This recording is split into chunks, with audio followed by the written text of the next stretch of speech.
Hi everyone, welcome back.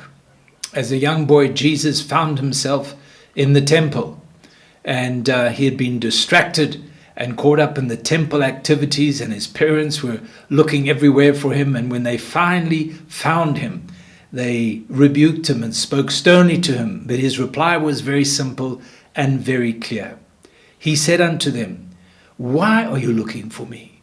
Did you not know I must be about my Father's business?" I believe that Jesus came into this world, and from the beginning he understood the plan and the purpose of God for his life.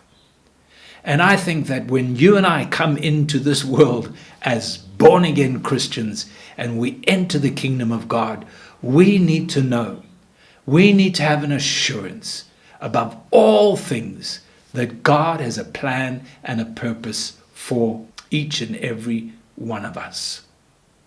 Sometimes it's difficult, and we can try to evade what God wants to do. I'm reminded in Matthew 16 when Jesus spoke of his crucifixion. Peter came to him and said, "Lord, you don't want to talk like this. I'm sure this is not right." And Jesus rebuked him and said, "Get behind me.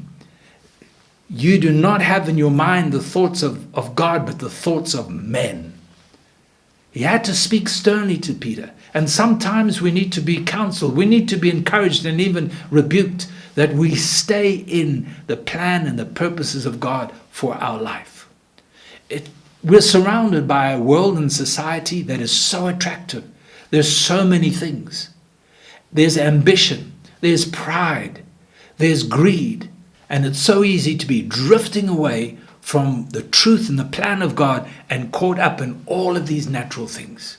We need to be wise. We need to be careful.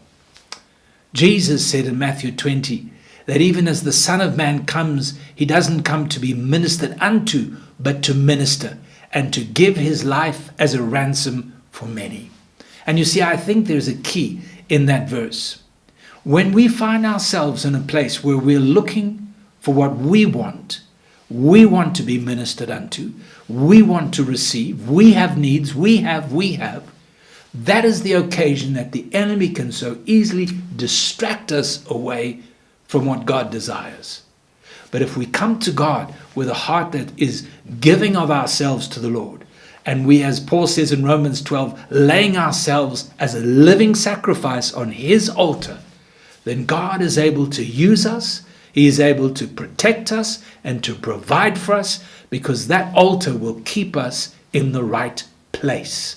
And the altar in the new covenant is the cross of Jesus Christ. Let that be a revelation to each and every one of us. God bless.